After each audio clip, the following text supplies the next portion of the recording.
Chapter 6. Butcher. Why did you bring her here? I shrugged and gave Armand my most bored expression. I didn't. She brought me. I warned you we were coming.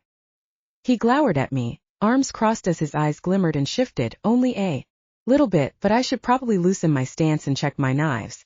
I specifically warned her against coming to Border Town. When? Tonight. I smiled at him. I don't recall you being at Candlestick tonight. He glowered at me. The Greek wanted to see her. I winced.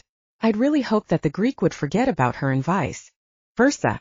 What did he want? He shrugged. Like I understand him. They bonded over hair and pizza, so now he thinks she's his pet. Wants to make sure the butchers are taking care of the fuzzy little sweater girl. I still had her fluffy green sweater in my room at Calder. I wanted to keep it. Until I had her in my room at Calder, or wherever she wanted to stay. My stomach lurched at the thought of Violetta in my bed, my room, my life like that. The CM thought I should marry her. Soon. You look a little bit sick. I don't think he's a serious threat. Otherwise I would have ended him. I shook my head and glanced out the window to study Violetta where she sat. With her head bent, completely focused on the phone, the last traces of her mother. The CM thinks I should marry her before Harmony gets here. He made a choking sound that I wasn't sure was laughter or something else. He grinned at me and shook his head. The CM has come a long way. He doesn't want you to abandon the butchers and take up with vampires, does he? I glared at him. The vampire lifestyle doesn't appeal to me. Well, you can't be a werewolf. I shook my head. There are certainly enough daughtry werewolves in the world. How many wolves do you have here? You told her that you knew how many there were. His eyes gleamed. I slowly smiled back at him. I meant the city. You have 32 wolves. Here. 31, one of them took off while I was fixing the roof. You think she needs that much protection? He shrugged. The girl cured werewolves. We don't have a precedent for this. I don't suppose we do. What do you know about the city's seals? The werewolf seal, the vampire seal, and the zombie seal? I shook my head. No, in a cellar somewhere a couple of brass lids hold back some really bad stuff. He raised his eyebrow. I don't think you're supposed to talk to werewolves about that kind of thing. I'm actually sure of it. I grinned at him. Thanks for the reminder.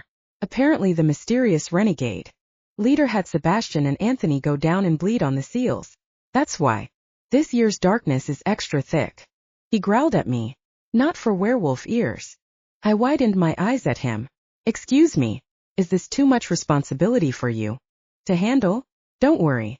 I just thought you should know that a couple of butchers are going down into the depths tonight to check it out. His jaw clenched. Why should I know about that? With butchers otherwise occupied, tonight would be a good night for a werewolf slaughter.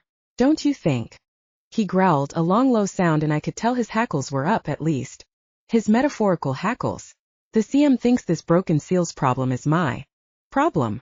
I patted his shoulder. I really enjoyed making him uncomfortable. If you were running away from responsibility, you probably shouldn't have become pack leader. Also, this monster is targeting your kind. What seems like a former butcher turned vampire or something else even more dangerous. I wonder what butcher would want to destroy you. He showed his teeth in what may have looked like a smile to someone else. Has it ever occurred to you that I wasn't running from anything? I took a step away from him. No, it hasn't. I'll see you. He growled. Keep her out of Border Town. I cocked my head. I'll keep her safe. I'm not locking her up. She's my baker. Not my pet. There's something wild about her. If I try to hold on to her too tight, she'll disappear. If she ends up in Border Town alone, she'll disappear all right. Get her back to Candlestick. My wolves want to meet her. And that would be such a bad thing? He scowled at me. She's terrified of Mrs. Maverly. She doesn't need to know that her good friend Armand thinks about eating her every time he sees her. As long as that's the only thing you want to do to her. He laughed and slapped my shoulder. That would be funny if anything else. Wouldn't kill her. Get out or I'll eat you. Fun chat. Violetta glanced at me when I got in the car, stuffing the phone away and trying not to sniffle. Her emotions were fascinating to me. Her sadness as beautiful in its way as her glowing happiness. It was my job to make her happy, to protect her life, health, and happiness. I held her against me because she needed me but didn't want to need anyone. I'd worked so hard to stay away from her, to not pour my energy into her every moment, to take her and carry her somewhere far away and keep her safe and mine. I cared so much. It was worth it, though, watching her bloom as a baker, knowing that I wasn't the only one who would protect her with my life, having Landry to watch over her, keeping her away from every butcher who might be a threat. He'd always had an open kitchen where butchers could come and go, but not anymore. He watched me when I was with her but didn't try to keep me away. He knew me well enough to know that only my own concern for her would influence me about something I wanted so much. I could be willful at the best of times. With Landry as her guardian, I didn't need to be quite as protective and overbearing as I might be otherwise. I drove with her against me, her arms around my waist, head on my shoulder, seatbelt stretched past the point of usefulness. I should say something about her mom, but what? I tightened my arm around her and felt the steady ebb and flow of my energy into her. By the time we reached Candlestick, I felt loose and heavy, but only enough for it to be very hard to pull away from her. I couldn't. I sat there in the garage, away from prying eyes, and hoped that somehow she'd decide that she needed to kiss me. Orion, what are you going to do after you're finished being a butcher? I cleared my throat. Become the CM after my father, and be responsible for all the other butchers under my jurisdiction. Somehow I doubted she wanted to hear that. But it was true. There was a balance between truth and diplomacy that I tried to keep. If I told Violetta the truth from the beginning without softening her up a bit, she'd run into the woods and never come back. Like if I told her that my father only allowed our relationship to flourish in Candlestick because he wanted her to give him grandchildren, the reaction wouldn't be good. I'm going to college next year, but I'll probably still butcher. It's a seasonal thing. The paperwork is eternal, but the actual nightly battles are only intense from October to January. She looked up at me, only the side of her face visible in the dim light. So, it's like an extracurricular that you can keep up as long as you like? What about Landry? Is it seasonal for him? Good question. He bakes less intensely most of the year than these dark days. He's kind of boring though. Doesn't do much besides hang around in his indecent swimwear around the pool in the summer. You're kind of lucky that you didn't see him in the off-season. She giggled, her body shaking against mine. I definitely preferred her, trembling from laughter to fear. It's so strange to me, the way that all of you live like this is normal. I thought I'd try it and then go to college in the fall, start my real life. There's no reason to wait. You can take classes in January starting with a new semester. You're brilliant, so for you to balance academics with baking will be nothing. Why not be a baker and whatever else you want to go into? Bumped her head with my chin. What else do you want to do? She hesitated. I thought botany like my mother, and maybe chemistry with a culinary arts degree. That does sound indecisive. I exhaled. That sounded like precisely the sort of academics that would lend themselves to her staying close to me. Calder University is renowned for its chemistry and botany programs. She elbowed me, but gently. You're making that up. I laughed and grinned at her. I would have, but I didn't have to. Honestly. Google it. Calder has amazing programs in science. The math program isn't bad either. They do not have a gymnastics team though. Isn't it a boys' college? I shook my head. Gender neutral, although most of the students are men. Most are also butchers or from butcher families who are no longer practicing. She looked up and let go of me to trace my cheek with her fingers. What does that mean, no longer practicing? I cleared my throat as she continued stroking my face, each touch sending a thrill of pleasure through me. Some families lose their ability to change into butchers over time, but you never know. Sometimes there's a throwback. And those families are still viable options for marriage. Marriage, I'd said the word and it hadn't come out strangled. Viable options? That sounds medieval. I laughed, but it was half strangled. How could I possibly broach this topic? Well, have you seen the architecture? Medieval is kind of our thing. Although the cars are a definite improvement. So, she said hesitantly, and I held my breath. You can only marry people who have butcher ancestors. No. I can marry whoever I want, but my children won't be great butchers. Unless. So that's why Olivia was the one, so that your children could be really great butchers. I took a tiny breath. Something like that. She has good lines. Violetta laughed, but not quite a cute giggle. She did not like me saying that. Olivia had good lines. I meant her ancestry is good, not her personal lines. She laughed again and pulled away from me, taking my face in her hands. Orion, can I kiss you? I exhaled in relief. I thought you'd never ask. She sucked on her bottom lip while she studied me. One thing. My Aunt Lottie always looked down on my mom. Was it because my mom has bad lines and does that mean that I'm not? I cut her off, cupping her cheek and glaring at her. You cured werewolves. Clearly your mother had very strong lines, just like your father. She blinked at me and I realized that I'd been a little too rough. But my aunt didn't want my mother with her brother. I'm sure it wasn't your lines. Your lines are perfect. I brushed her lips with mine and my heart thrummed from that contact. But not as good as your lines, she whispered, tangling her fingers in my hair and kissing me a little bit longer. You cured werewolves. Your lines are going to be legendary. I kissed her, lingering on her soft lips, the hunger growing with every touch, every brush against her. When she kissed me in earnest, twisting until she was on my lap, I had to hold myself very firmly to keep my instincts from taking over. I let her kiss me, barely reciprocating because I wanted so much to pull her against me and make her feel adored. Beyond that was a very real danger of me becoming lost in her or losing myself and hurting her balance. She pulled away and stared at me, her eyes luminous. I wasn't going to kiss you until I decided whether I liked you for you or your energy. Interesting and terrifying. What's the verdict? She shook her head. I like both so much it's impossible to say. Are you going to need to take polar bear placenta every time I kiss you? I grinned at her.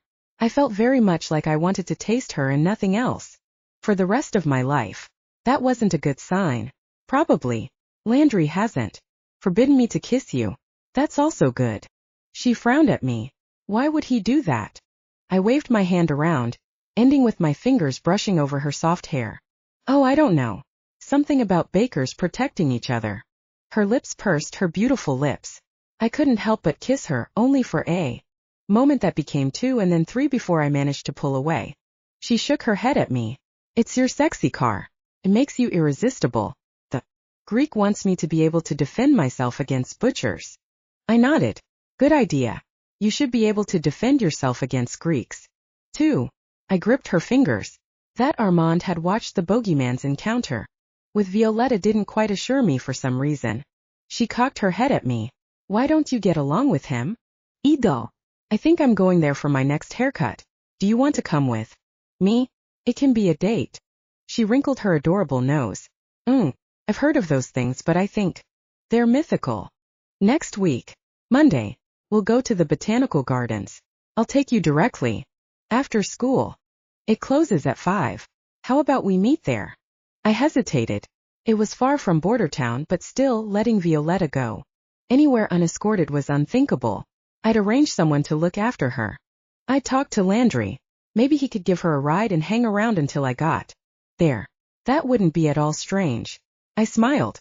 Perfect. 3:15. 3:45. I sighed. You don't want me to break any traffic laws. You're such a good influence. And then on Wednesday we're going to throw knives. And then on Saturday, haircut. Is that too much? She laughed and grinned at me. I don't think that I could ever get too much of you or I and Daughtry. I kissed her again. How could I possibly resist, but I managed to pull away. Before the CM said anything, he was in the shadows of the garage watching, making certain that I didn't do anything reckless, like kiss a baker. I hadn't noticed him come in, which said how wrapped up I was in Violetta. After I walked her to the bottom of the steps, the ones that led to her turret, she frowned at me. I took too much energy from you. You must be hungry. I shrugged. There's always Landry's bread and polar bear placenta. She wrinkled her nose and shook her head. To be honest, I can't sleep. I have to bake. I don't even know what, which means it's probably going to be awful. What time are you leaving tonight? I checked the time, which wasn't how most people check time. Could feel night coming on, the darkness coming to life. Soon. It will probably be a long night. She dragged me away from the stairs and to the kitchen where she rummaged around until she found the pink tablets that I took without complaint. Kissing her was worth any price. The tablets were like getting a shot of adrenaline. She packed a small bag with a variety of baked goods and sent me on my way. I stood in the doorway while she moved to the flour bin to begin her baking. Watched her for a few minutes before I finally turned and headed to my father's office. He stood at the board, which was empty except for one card with Tansetta murders in the center of it. Did you warn the werewolves? He asked without turning around. I did. Armand was delighted. Indeed. You're taking Sebastian with you tonight. I inhaled deeply but didn't say anything. If he wasn't going to mention me kissing Violetta, I wouldn't complain about anything. It's almost time. The darkness is growing. Will you need retirees tonight? No. I don't want too many butchers out, just enough to show that we're fighting the right demons. There hasn't been any sign of renegades since All Hallows. He glanced over at me, his eyes concerned. You seem well satisfied. Thank you. He raised an eyebrow. I knew perfectly well that had been a warning not to get cocky instead of a compliment. Tonight will be arduous. Don't push yourself too much. I grinned at him. I'll make a point of it. Casper and Merlot will also be with you. I stopped smiling. Will they? He nodded. We've given her a week of isolation, but this is the butcher headquarters. She has to become accustomed to other butchers and they have to get used to her. I inhaled deeply. And if a butcher oversteps himself? His lips twitched. You mean taking advantage of her, kissing her? Touching her against her will? He shook his head. Landry will oversee her. And you'll oversee Landry. I'll oversee you. Any other butcher she'll fight off and he will pay the consequences. You are the only actual risk. I scowled at him. Her mother left for some reason. Yes. She. He frowned and shook his head. He knew but didn't want to tell me? I already knew that Landry was Violetta's father, so the mother had to have been close to him. Bakers marrying bakers was perfectly acceptable. Of course, Landry had been a butcher first. Had he had the sort of relationship with Violetta's mother that I wanted with her? Her taking his energy and baking for him? No, of course not. Did Landry hurt her? My dad frowned at me. Not that way. I feel that it's not my story to tell. But you should know. Laurel was assaulted by a butcher after she interned here with Landry and they became close. Laurel came to me, told me that a butcher had forced his energy on her, but I didn't believe her. The butcher in question was very well known, respected, and she had no proof. Landry still hasn't forgiven me for that. That's why she turned her back on our world. Because I chose to believe a butcher over her. When she asked Landry to join her, he refused loyalty to butchers and all that, which was only another betrayal to her. He didn't know about the charges until later, after I interviewed bakers about that butcher and dug up a few interesting facts about his lack of respect for bakers and women. I clenched my jaw for a moment before I could speak in a calm voice. You're the reason that the Tansettas weren't protected. He shrugged and ran a hand over his face. I'm the CM, so everything is my responsibility. Judging correctly is essential. I failed. Since then I've made certain that bakers are revered in our district. It hasn't always been so, but since I've made rigorous requirements, we've been getting steadily better bakers, and the whole district has prospered, at least until your brother. But you're the CM, so you're responsible for that as well. He gave me a hard glance. Yes. I'm not making the same demands on you as we put on him, because that resulted in disaster. And if that was the wrong choice, it will also be my responsibility. If you end up hurting her, I will personally take your skin from your flesh. You're welcome to. I hesitated. That was the first we've kissed since she came to stay. I know. I turned and stalked out. That night's hunt was fairly intense, but with Casper, Merlot and Sebastian around me, the rest of the butchers spread out behind, we weren't overrun. Midnight to 3 a.m. we fought above Border Town, pushing back the zombies and an unfortunate group of wraiths, pushing until the battle was won for the night. I turned to my bakers and raised my whip. They hurrahed and raised their whips in return before they headed back through the streets to the courtyard where the bakers' goods waited.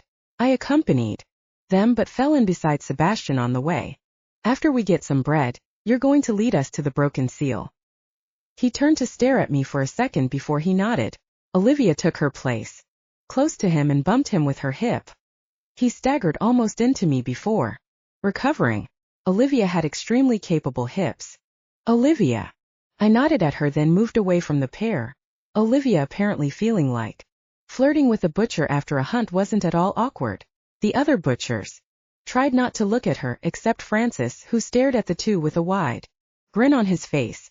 At the courtyard, a butcher's boy came up to me, his eyes tired from being on delivery duty for the night. "Orion, Landry sent these to you special." I took the bundle he handed me, but when I inhaled, it wasn't Landry but Violetta I smelled. She'd given me something very special. Sausage stuffed rolls.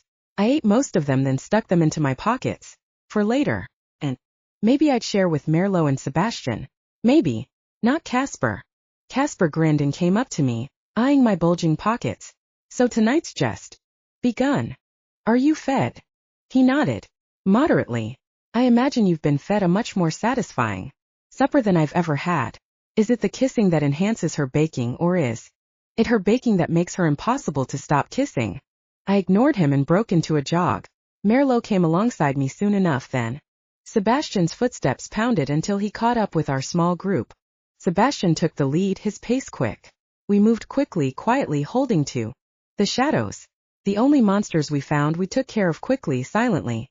Before continuing on our way, we reached a field and Sebastian scrambled in the ground until he pulled up a worn trapdoor. I held it open for Merlot and Casper to descend ahead of me.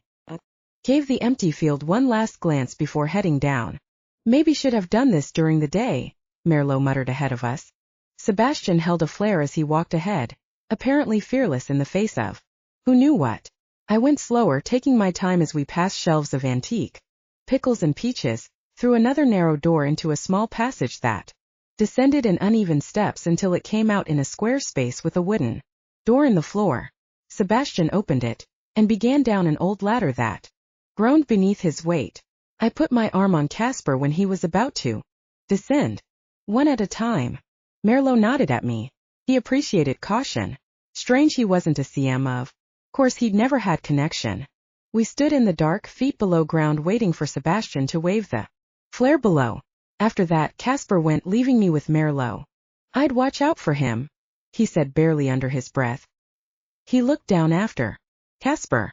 "Do you think that he's a danger?" Merlot glanced at me. I knew what he meant. Casper was a danger. Probably to Violetta. Casper's a fine butcher, but there's a reason he doesn't have his own district. "And you, there a reason that you don't?" He gave me a thin smile. "Indeed. You know perfectly well." I put my hand on his shoulder. "You're an excellent butcher." He studied me soberly. "It takes all kinds. I don't connect much. Casper connects too much, and you are just right." I pulled my hand away. "It's not connection that makes the butcher. No, it's connection that makes the CM. It's interesting, his decision to upset conventions and allow you to connect so deeply with a baker." I cleared my throat, looking past him into the hole where Casper was nearly to the bottom. "Indeed. Do you think anyone will object?" Merlot shrugged. "It's not the first time it's happened. There are reasons to go both ways. After what she did with the wolves and you, it's hard to know. You'll probably have competition coming, though, soon if I don't miss my guess."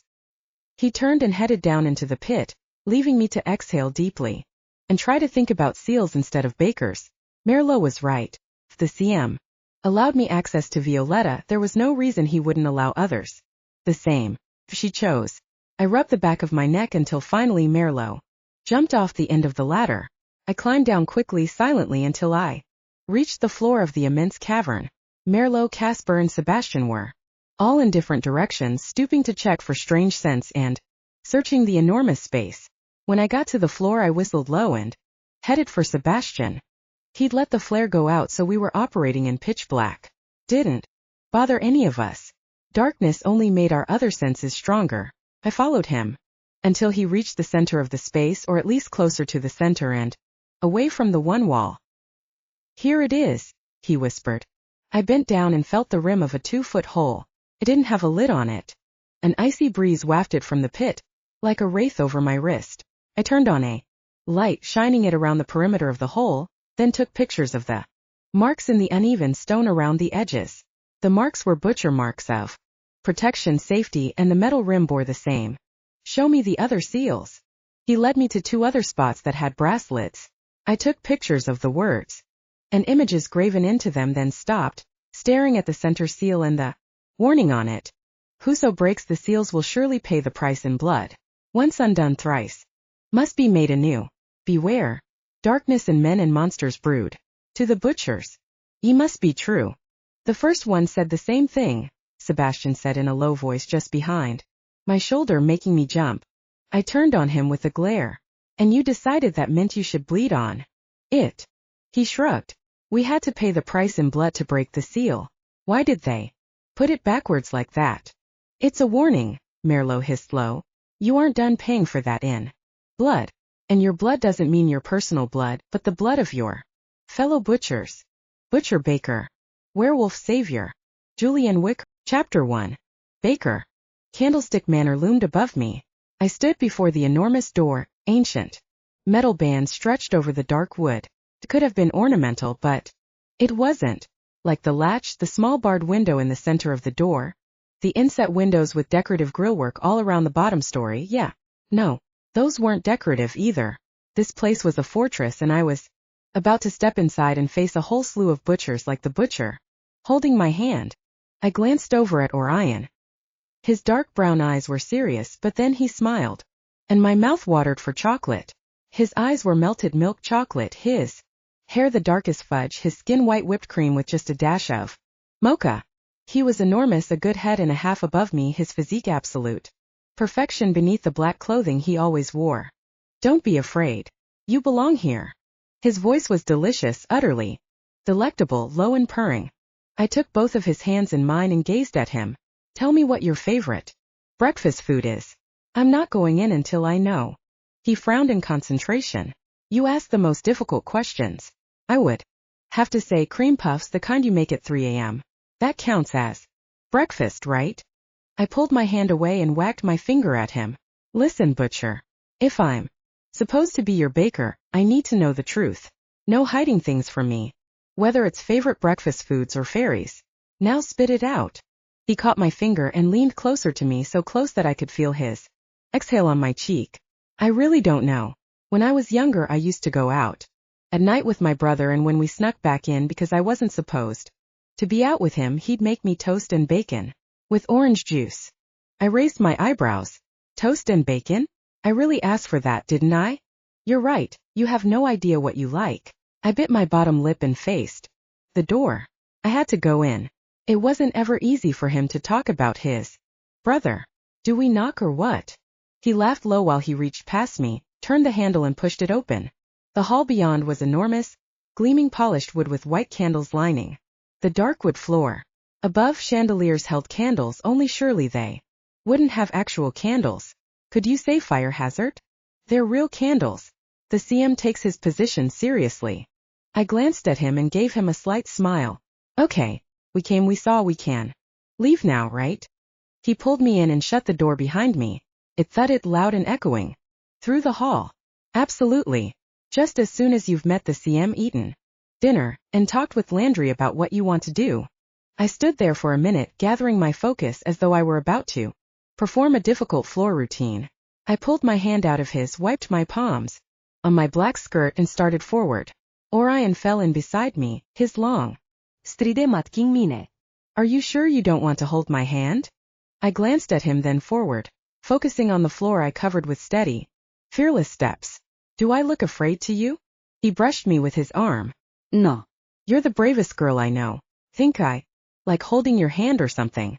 I couldn't help smiling, but I had to push it away to focus. This was serious business. This was a whole world I barely understood, a whole life ahead of me that I couldn't even imagine. I had to look at this like a job interview.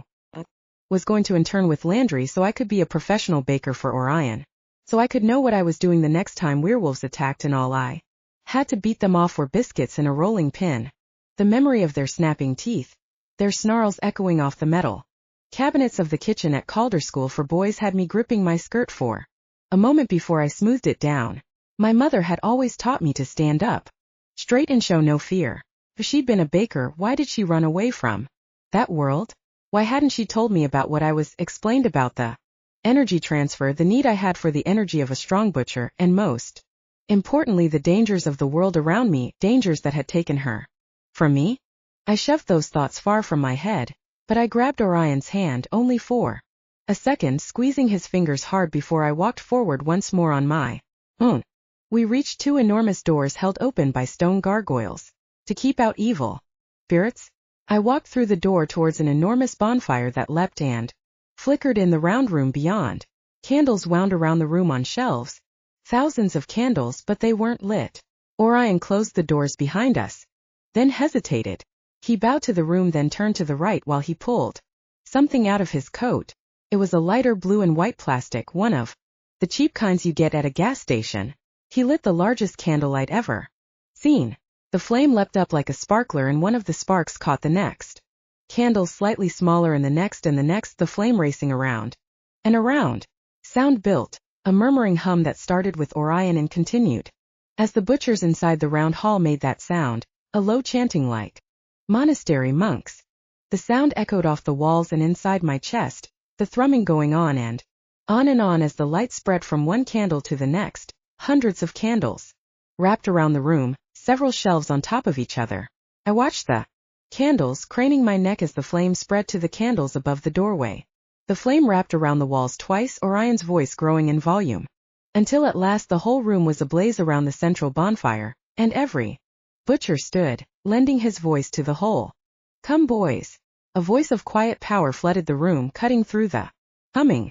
Young boys started forward, ducking between the larger butchers, climbing over the tables that surrounded the bonfire. A boy came up to me and hesitated while his eyes got bigger and bigger before he turned to Orion and whispered, "Is she the one who saved the werewolves?" Orion grinned at the kid and slapped his shoulder while he glanced at me. She's my savior as well." The boy grabbed my hand and tugged me forward, away from Orion, who stayed by the giant candle, smiling at me with deepest satisfaction. I kept looking at him for too long before I remembered that I wasn't some tourist. I was a baker. I belonged here. I didn't feel like I belonged there. I saw a few female butchers, Olivia, who stood staring at me with a frown while Sebastian whispered something in her ear, Maria, her friend, who gave me a stony glare. But then Francis winked at me, and the whole thing became surreal. All of these boys from school, goofy, ridiculous teens, looked different in the candlelight and the flickering bonfire. Maybe it was all the black. Maybe it was the other butchers behind them, men I'd never seen who carried themselves with dignity and readiness. That's what Orion was like. I almost looked back at him but caught myself. I was here as myself, not as his girlfriend or something. "Welcome," a butcher murmured to me as I passed. Did I know him? Yes, I sort of did. He was the blonde guy who had been here that one time Orion had come for a meeting. The first time we'd kissed. I hadn't kissed Orion in what felt like hours. I pressed my lips together and continued up the first step between the tables that circled the room. On the 6th tier, the boy led me to a group of black-clad men who had a completely different aura about them. The butchers were serious, these were deadly. Was this the assassin branch of butchers? Landry stepped out of the black figures and gave me a rough bow, the movement showing his black rolling pin tucked into his coat. Was it metal or stone? Spikes? Violetta Tancetta. Welcome to the Bakers Guild. I tried not to look surprised at the grim-looking bunch with their weaponized rolling pins who nodded at me seriously. I recognized Puffer, my uncle's baker, in the back, giving me one of those nods beneath a terrifying scowl that made his usual expression positively docile. Thanks. I forgot my rolling pin. Landry smiled, showing his white teeth and for a moment looking slightly less terrifying. His light green eyes glowed in the candlelight as he gestured me forward to be embraced by the baker bunch. Look at her, fellas. She's nervous. Doesn't know if she's up to baking seriously. His English accent wasn't posh but Cockney. I took a deep breath and smiled back at him. I never knew I was supposed to be pimping my pin. Yeah, I'm a little intimidated. Those are sick. He laughed and grabbed my shoulder, pulling me into the space that they'd opened for me. Don't worry, he said in a low voice. We only have to put on a show 3 times a year. We can't let the butchers think that we won't poison them if they step wrong. Butchers are a lot of hard-headed idiots. The stronger the butcher, the more stubborn and stupid. We have to be stubborner and stupider. He laughed again and patted my shoulder, but gently. He didn't feel like a butcher. It wasn't uncomfortable and intense like it was with other butchers. You really did join our little gang. Is it living up to your expectations? I swallowed and whispered. That depends what you have to eat. I'm starving. He turned and gestured to the top table, a small square with only one person. Standing behind it, a man with long dark hair falling over the shoulder of his long coat. CM, can we hurry it up? We're getting hungry. The CM only nodded and gestured to Orion, who was still standing by the door, arms folded over his chest. Orion caught my eye and gave me a flicker of a smile before he strode between tables up the 6 tiers to the CM. Orion stood in front of the table, bowed his head, and led all the butchers in prayer. The silence around his words was profound, like even the crackling fire went quiet while Orion spoke. When he raised his head, his eyes came back to me and I smiled at him. For a second, with him on the other side of the room looking at me, I felt like I was precisely where I was supposed to be, as weird as it was. Then we ate. And I will have to say that the exquisite food I'd been eating at Calder was nothing compared to the feast prepared by the finest bakers in the world, led by the immortal Landry. Not that he was actually immortal, vampire, and all that, but what did I know? There was something very vampiric about the way we sucked the life out of the butchers.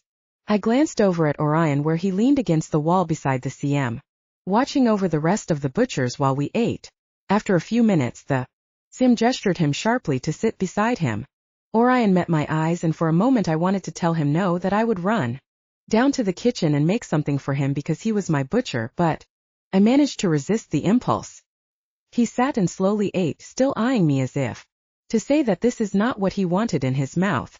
I faced forward, gripping my fork because everything had happened too quickly.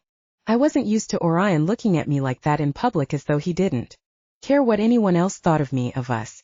Try the duck, Landry said, forking me an enormous drumstick. I smiled slightly, and then suddenly all the bakers were suggesting the best dishes, piling bits of this side and that sauce, this cut and that delicacy, until I had 5 plates in front of me. I started laughing. It was too much, but at the same time it felt like a hug.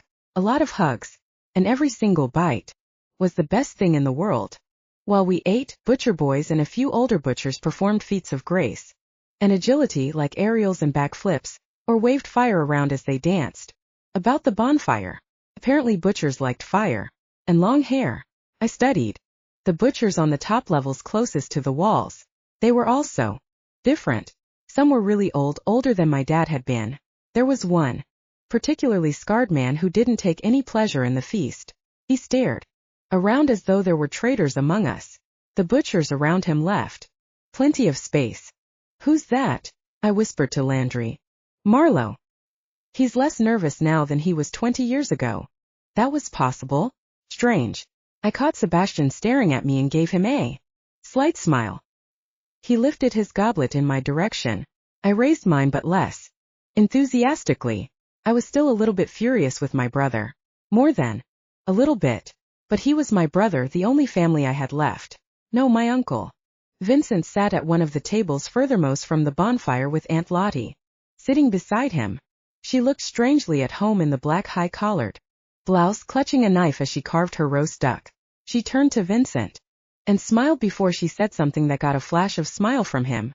This was their family. They're proud of you, Puffer murmured as he leaned over to refill my glass. I know they're not the most demonstrative couple, but they're proud as punch. With you too. I nodded at him and tried to smile, but seeing them happy made me miss my parents. Lottie and Vincent hadn't tried to be proud of us before we'd been accepted by the butchers. My mother, what would she think of this? She'd kept this world from me, leaving me unprepared. No, she'd taught me to take energy from my dad and bake it into things for Sebastian. She'd taught me without my knowledge until I'd somehow become so awesome. Everyone said so. Feeling a little bit sick, I pushed my plate away and stood.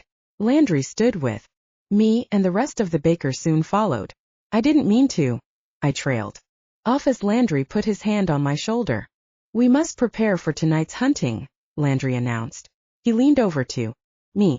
This part might be slightly uncomfortable for you, but you'll get used to. I've been looking forward to tasting your brother. What? He stepped ahead, linking my arm with his, so I trailed behind him.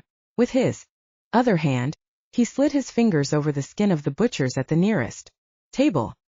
He walked slowly, giving the butchers plenty of time to move their hair aside to reveal the skin of necks or roll up sleeves and raise their hands, exposing their forearms.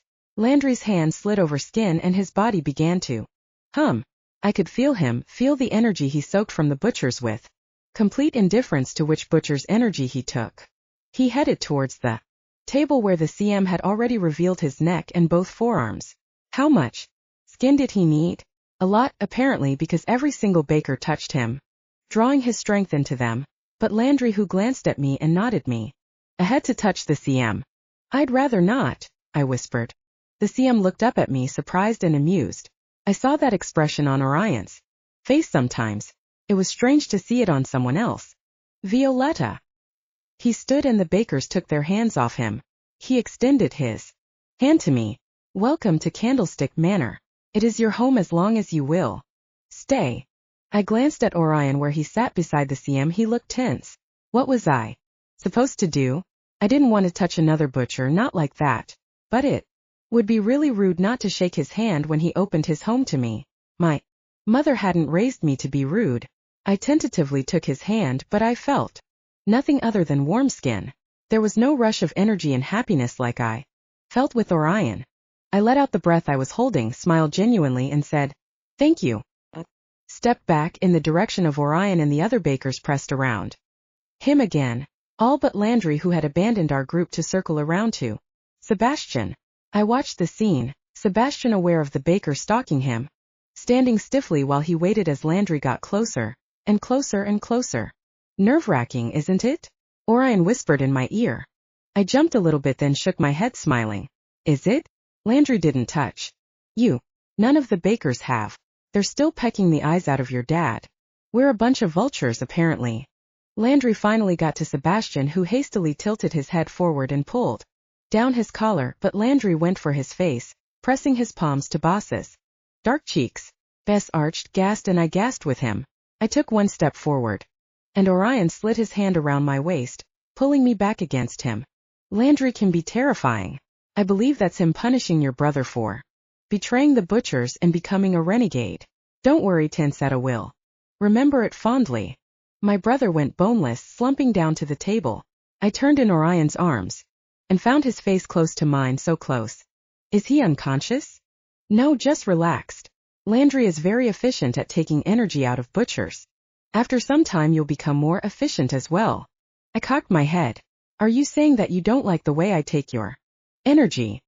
He bit his bottom lip, sharp white teeth that should be pressed against mine. I am saying that I didn't like the CM touching you. I'm saying that I don't want another baker to touch me. I'm saying. He grabbed my hands and squeezed my fingers as he lifted them up to his lips. He pressed his mouth against them. I felt a rush of life flow into me, more and more as he stared into my eyes above my hands. I gripped him back, swaying towards him while his energy filled me. I wanted more. I needed more. Orion's lips were hard on my knuckles. When Landry touched my shoulder. Enough, Violetta. You wouldn't want to bring our fearless butcher to his knees. Or perhaps you do, but probably somewhere private where you can take advantage of him more thoroughly. I pulled away from Orion, but he hung on for a moment, his eyes melting into me before he let go and straightened, lips soft and delicious. My knuckles buzzed from his kiss. Are you okay? I asked Orion, fisting my hand in my skirt so I wouldn't touch him again. He smiled at me, a slow, languid smile that reminded me of waking up in his warm bed. Violetta, I am much improved.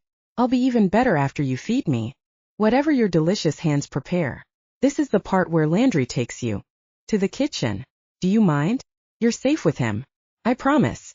Safer than she is with you. Are those teeth marks in her knuckles? Landry murmured. Come on, love. Let's get cooking. I let Landry lead me away, down the wide tiers to the broad floor around the bonfire that still snapped and danced. As I went, butchers looked at me with what I would have called hunger. I stopped meeting eyes and hurried after Landry instead. Chapter 2. Butcher. She's staying in your old room, the CM said to me, looking tired as though a horde of hungry bakers had sucked the life out of him. They'd repay him though soon enough. I nodded and put my hands in my pockets. None of the other bakers had touched me. I wasn't sure why. Landry had made certain Violetta barely took the edge off my reserves. I wanted to give her more, so much more. You will not be staying in your old room, my father added as though that point needed clarification. Landry insisted that she stay in the tower, because it's the most defensible place in Candlestick, but also insisted that you hand over your keys. He held out his hand as though I had the old keys to the back door and the key to my bedroom on me. I sighed as I took my car keys out of my pocket and removed those keys from my keyring. It's almost as if you didn't trust me. He smiled slightly. I don't, but I know that a few keys aren't going to keep you from seeing her. You can scale the wall with your eyes closed and she will let you in the window. She's lovely. He added that last part with a slight frown. I frowned in return. Yes. The other butchers. He glanced around at the hungry butchers waiting impatiently for the baker's goods. I agree with Landry. She needs protection. What she did last night was nothing short of miraculous. Whoever set up last night's debacle won't be happy about her. I nodded. While she's baking, I'm going to track the werewolf, the one that infected the boys. My father's face tightened. That is the priority. Marlowe tracked the dog as far as Border Town. You should ask the local pack leader to be your escort. I frowned at him. He seemed to enjoy throwing me and my dead-to-me brother together.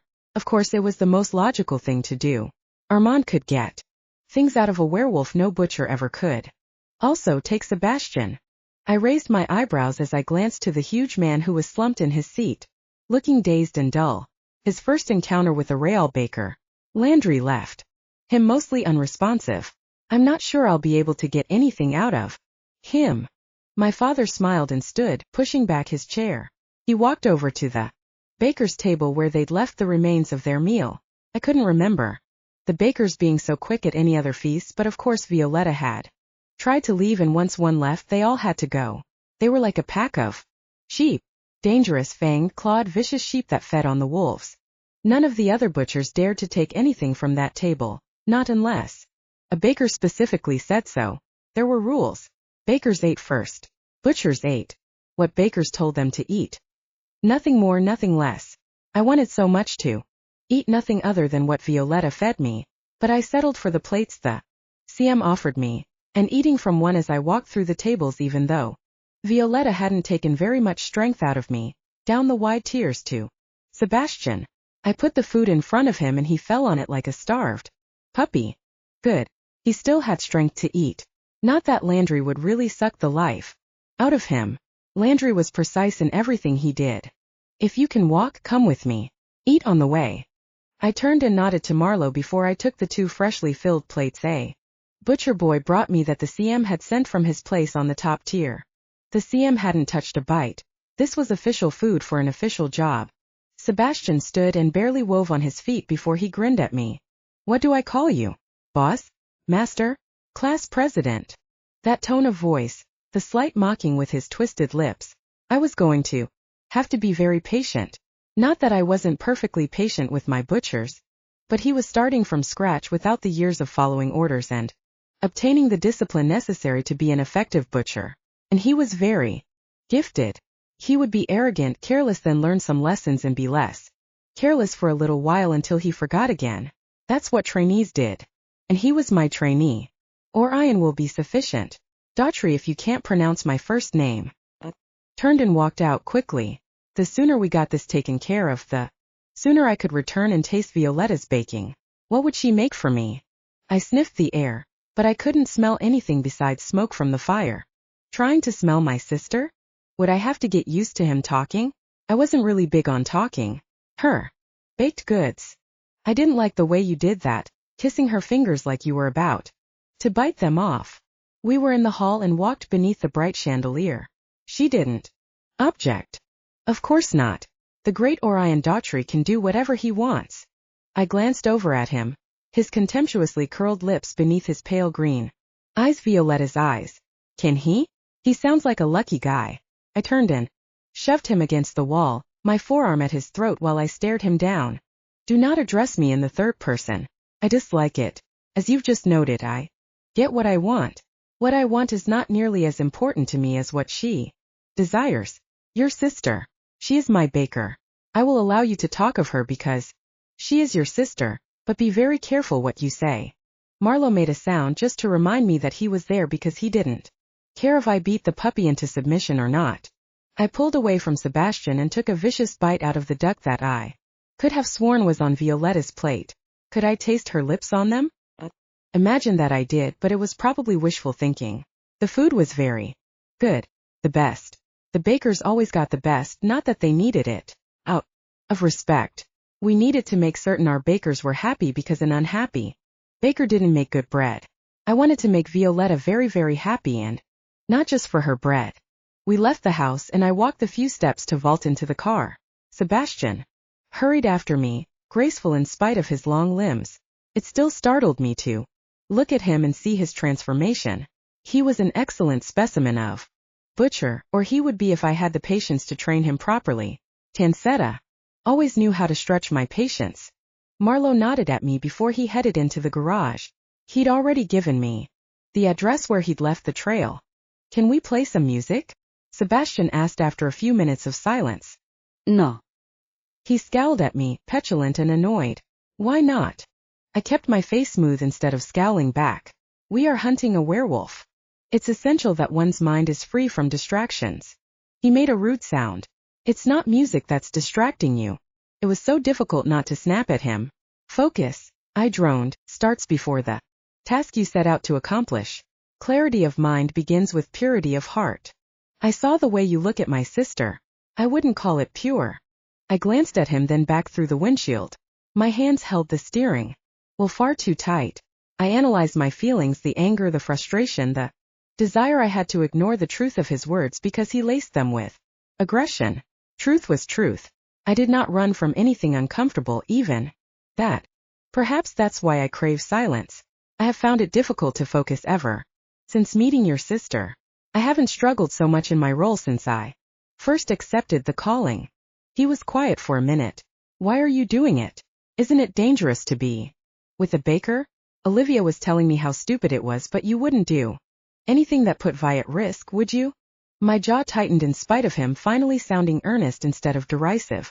Most of the dangerous outcomes between butcher and baker being romantically involved come from lack of discipline and support. Landry and the CM are determined to protect her, even from me if necessary. That gives me some peace of mind, but I still worry. It's not entirely safe.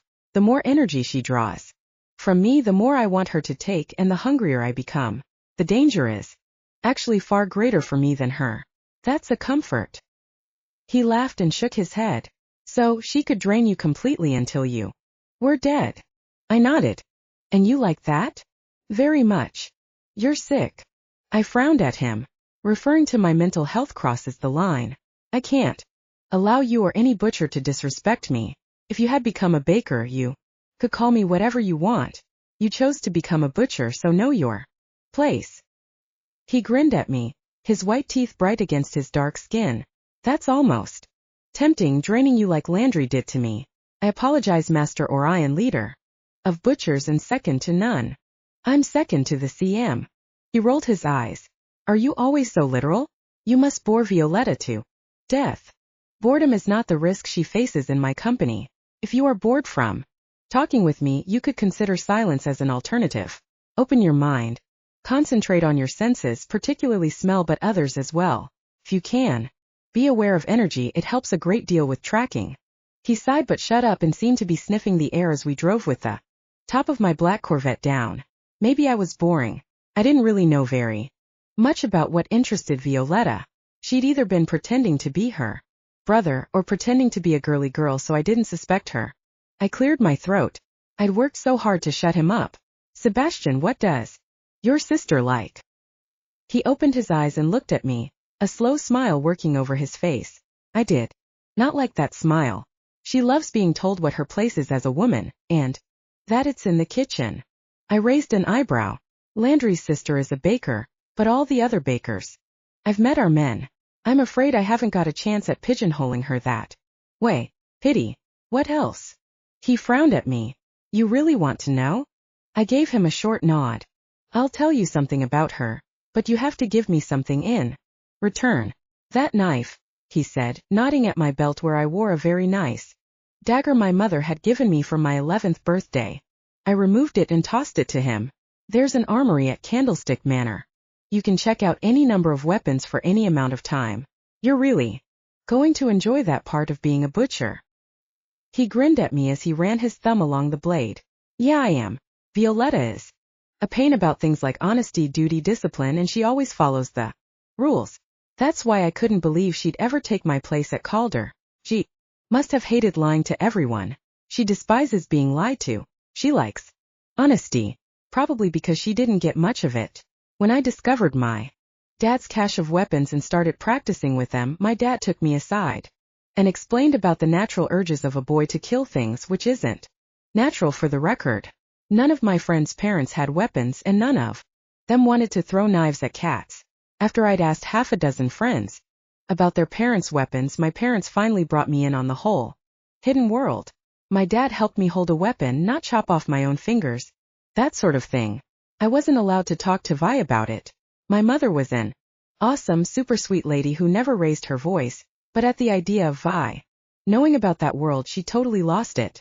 I've never been so scared in my life. I swallowed. Honesty? I lied about knowing she was a boy for a long time. But she was lying to you, so it probably didn't count. But from here on out, you lie to her, she'll hate you forever. She seriously knows how to hate someone forever. She's mad at me right now. Yeah, I shouldn't have left her without a butcher. I didn't say anything because if he said it, I didn't have to. No, he shouldn't have left her without a butcher. But if he hadn't, I wouldn't have met her and we wouldn't be where we were. I blinked, which was at the exit I had to take. Virde over, tires. Screeching, crossing 2 lanes to make the exit. See, I said, pulling up at a stoplight. Distractions are dangerous. I really needed to focus. Tracking was not just scent. It was more following. Intention, getting inside the mind of your prey, and the scent or a track was only validation to prove you were on the right trail. I drove slowly through the city until the streets were shabby, north until I got to the old lot behind the rundown brick building Marlowe had given me the address for. Hopefully the wolf Marlowe had entrusted the site to hadn't forgotten what he was doing and marked it all up. After a minute or two, Marlowe pulled into the lot on his motorbike. Sebastian and I got out of the car to meet him. Armand materialized from the deep shadows inside, arms across his chest. Took you long enough, he snapped, eyes bright and golden. It's a holiday. Let's cut the charming chit-chat short. Is the wolf who infected my boys one of yours? I asked. Armand cocked his head and showed me his teeth. I'd actually trusted him to guard Violetta last night. I must have been out of my mind. My pack doesn't usually have a death wish. The trail leads this way. He nodded to the side and started at a quick jog. I followed, my boots thumping. While Armand's made no sound, I thumped louder for a little while just to make the differences between us more apparent. Armand glanced at me and smiled sharply. Trying to wake the dead? Marlowe grunted. Are you sure this is the right trail? Did you have some of your boys track it already? I can't sense anything from the original. Armand sneered. They aren't my boys. I'm not a butcher. Otherwise I'd be stomping along like Mr. Daughtry. Marlowe, how is the rheumatism? He grunted and jogged along, but he didn't look particularly pleased to be there. Not that he'd ever complain. I slowed down and fell in beside Marlowe. I'd like you to circle back and check around the building for a sidetrack. I'm not sure I trust that wolf to lead us. He grunted and turned on a dime, heading back where we'd come. He didn't slow down. I shook my head for a moment before I stretched my legs to catch up with Armand and Sebastian. We were an odd group of runners in our black coats, except Armand, who wore jeans and a t-shirt, managing to look disreputable with his unshaven chin. Butcher trying to take care of Marlowe? How touching. I growled at Armand. He laughed, flashing his grin in my direction again. You smell like vanilla and jasmine. Must have bathed in it this morning. I'd taken a shower after I'd spent the night watching Violetta sleep in my bed. I growled again. You're talking about my sister? There was a warning in Sebastian's voice. Armand glanced at him with a flash of curiosity before he smirked back at me. 2 for the price of 1. What an excellent deal. Looks like this one's a bit of trouble, but not nearly as much as her I spun around on him. Is this a new tracking technique you're developing? You can't keep your muzzle shut, I'll close it for you. Permanently. He grinned and crouched. Is that so? Seems like you're all mouth. I swung at him slow and high. He dodged easily and blocked my kick. Spoon. Around and slammed my shoulder into his chest, knocking him back into a brick wall. I hadn't fought him in a long time. Felt so good. He twisted beneath me and brought his elbow up in a move he'd taught me when I was 8. I laughed as I hooked his knee, and we both tumbled to the pavement. He punched my face and I returned the favor, but stayed away from his mouth. Talk about mouthy. All those teeth. His eyes never shifted, but he was laughing when the fight finally left me and I rolled away from him and into a crouch, breathing heavily. And that's why we don't let him wander off on his own, Marlowe said in a dry, bored voice. I looked over at him where he stood beside Sebastian. You're back. Did you find another lead? He shook his head. This is the trail. Without the pack leader to throw off the scent, it was easy to trace our wolf. Sebastian stood there clenching and unclenching his fists while I wiped blood off my mouth. I inhaled deeply. Excellent. Shall we? I continued in a jog, letting Armand lead the way. He moved light and springy. Werewolves were so springy. Sebastian fell in beside me. What was that? He muttered under his breath. Perhaps so Armand and Marlowe wouldn't hear. Was he sparing my feelings? Butchers shouldn't lose track of their goal so they could fight with an ally. It wasn't like me. He helped us last night. I said like that explained anything. Yeah, so that means you fight him? I didn't kill him. I didn't even pull a knife. Werewolves fight as a sign of respect. He ran alongside me for a moment. I almost killed him. You didn't look like you needed help, but you let his teeth get so close to your face. Did I? I've had werewolf teeth much closer. It's not the face you need to worry about but the throat. I'll be sure to remember that. It's fine if a werewolf bites my face. So good to know. He shut up after that, but I was left wondering what that had been. We'd fought and wrestled like a couple of puppies. I couldn't trust Armand, not when he was a werewolf. He'd abandoned me and everything I fought for and believed in. But he felt like my brother. He felt like he missed me as much as I missed him. I shook my head and focused. The scent grew stronger and stronger until it was stifling and mixed with another smell I knew very well. We ran along the river's edge past a row of nondescript gray storage buildings. The scent drew us on and even Sebastian's nose was wrinkled when we turned the corner between buildings and stopped spread out, knives ready as we moved towards the gray bundle in the middle of the alley. For a moment I thought it was the old, grizzled wolf from down south, but it was smaller, younger, and it was hard to tell anything else about the creature that had been ripped to shreds and mostly eaten. I stopped moving, as did Armand and Sebastian. Marlowe continued to the body, head extended as he sniffed. I've never smelled that kind of monster before. There've been vampires around here, maybe, drawn by the blood, but they didn't stick around. I walked forward, staying away from the body while I crouched and brushed the ground with my fingers. Or it's a vampire that's gotten very good at not looking like one. A vampire that eats werewolves. Sebastian glanced at me. Mel had been controlled by a vampire. Why would a vampire want to look like a werewolf? Could be crazy. Lots of crazy vampires, Marlowe said drily. That would explain the eating. Sebastian took another step closer, then turned and left, walking briskly out of the alley. I frowned after him, then looked at Armand. Can you identify it? No. I've memorized the teeth of our pack for identification, and this dog is not one of mine. Are you going to check on the puppy?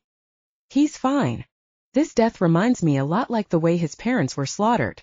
I stared at Armand and muttered a curse under my breath. Think of something interesting to tell me when I get back. I turned and walked back towards the river to find Sebastian crouching beside it after having thrown up. Charming. I crouched next to him and handed him a handkerchief. You've seen gore. You're a butcher, so blood shouldn't bother you. You have instincts deep in your DNA that you haven't learned how to harness. Whatever you're thinking or feeling is important, relevant, and possibly helpful. Don't shut down the emotions.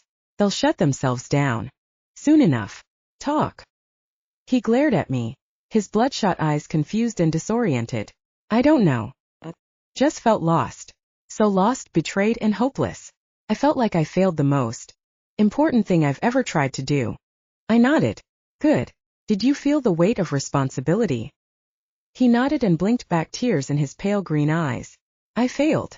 I put my hand on his shoulder and felt it, the emotions, the weight, the agony of failure far eclipsing the pain and fear of imminent death. The wolf's death.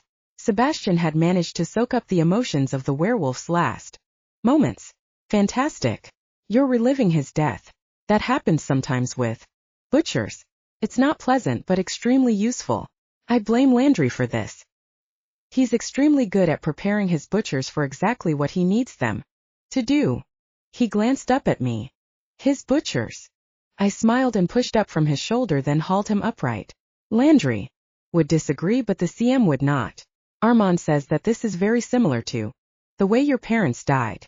I spoke without hesitation, like it wasn't a horrible thing to say. He had to want to get to the bottom of their murders as much as I did. Unless he felt responsible in some way. Would that explain his emotions, his being so attuned to this murder? Did he know this murderer personally? You're saying that I worked with my parents' killer. He still sounded unbalanced and unstable from the victim's emotions. I raised my eyebrow. I'm saying that Armand thinks that this killer might be the same as the one that killed your parents. If you feel guilt for going about avenging their deaths all the wrong ways, that's something you need to face and deal with. In my eyes, you're a butcher's boy, and you're going to have to prove your dedication just like any other, but I don't hold your decision to become a renegade against you. He studied his hands for a moment, opening and closing his enormous palms. Why not? You're right. You warned me that I'd be fighting to undo all the damage I'd done, and I did. I'm really worried about the seal. I rubbed my chin. What did the CM tell you about it? He glanced at me and I sighed. You didn't tell the CM. He shifted uncomfortably. I'm not used to being a butcher, to feeling the heaviness, the duty. I always wanted to be a butcher. I wanted to feel normal. To not be alone, to have a family, but I didn't expect to feel responsible. That's why I don't hold your past against you. The butcher in you has awakened, and you will feel the call to slay the darkness in this world and inside of yourself. We all have our demons, our regrets, and it doesn't get easier. That you started with such regrets. I shook my head. I trust that you'll do your part. The butchers need you. When we get back, I'll talk to the CM with you about the seal. He inhaled shakily and nodded, but made no move to stand. I put my hand on his shoulder for a moment and felt that connection before I headed back into the alley to examine the grisly body. We got back to Candlestick Manor later than I'd hoped, but when I went into the kitchen, Landry had a lovely stack of cold pancakes waiting for me. Pancakes? He shrugged. She was exhausted after making this lot, so I sent her to bed. You'll eat these, go butchering, then come back in the morning and let her take your energy. I hesitated. If she was exhausted, I should go to her now, give her my strength at that very moment, and perhaps stay with her through the night. Blinked and shook my head. I had so much to do, not the least of which was encouraging Sebastian to talk to the CM about the broken seal. Sounded pretty ominous, but I didn't know anything about it. I knew that darkness was drawn and captured into the area north of the city, that butchers had been called to protect humans from and contain these shadowlands. I didn't know all the technical aspects. That's what CMs were for. I didn't want to get involved in this sort of thing. Armand was the one who my father had been preparing as the next CM, not me. I shrugged, inhaled the pancakes, which were officially my favorite breakfast food, even if I ate them at 8 p.m. I got up and went to find Sebastian, to drag him to my father. That wasn't too bad, actually. My father took over the difficult task of keeping Sebastian from talking about the wrong things and making certain that Sebastian felt balance between guilt and responsibility, so he told what he knew instead of holding it inside, buried beneath guilt.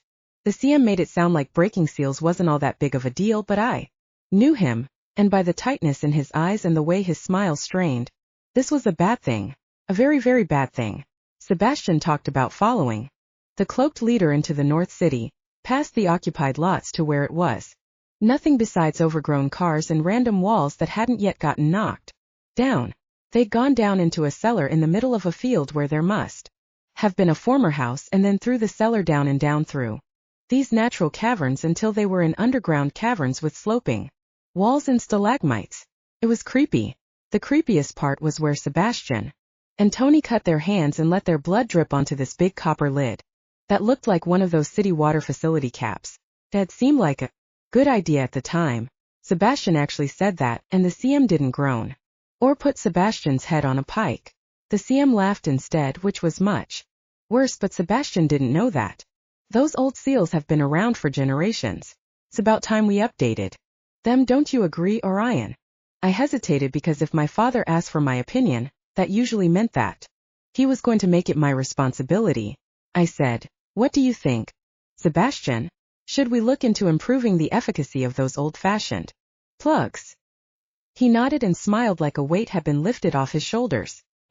Glanced at the CM and he smiled at me. Here it came. Orion, you'll lead the research on the seals and figure out how to make a new batch even more impermeable and resilient to tampering. Sebastian, walk with me. What kind of weapons are you most comfortable with? I was excused, so I left half irritated and half amused. I buzzed from energy. I shouldn't have eaten all those pancakes so quickly, but I was worried that someone else would eat them while I chatted with the CM. I wanted to go up the stairs and pace outside her room, but that wouldn't really be research, and I was the butcher before anything else. The pancakes had tasted heavily of cinnamon. I'd noticed that cinnamon usually meant tracking. Wasn't an exact science, but I'd been eating goods for a long time. Cinnamon would sharpen my senses and strengthen my endurance for long runs over wide stretches. I would bet that after tonight's battle with the darkness, the CM would send me further afield to find the origins of the wolf. I wasn't leaving until I'd touched Violetta and had her feed me with her bare hands. Waking up to her jello in her fingers was something I desperately wanted to get used to. Maybe, just maybe, I would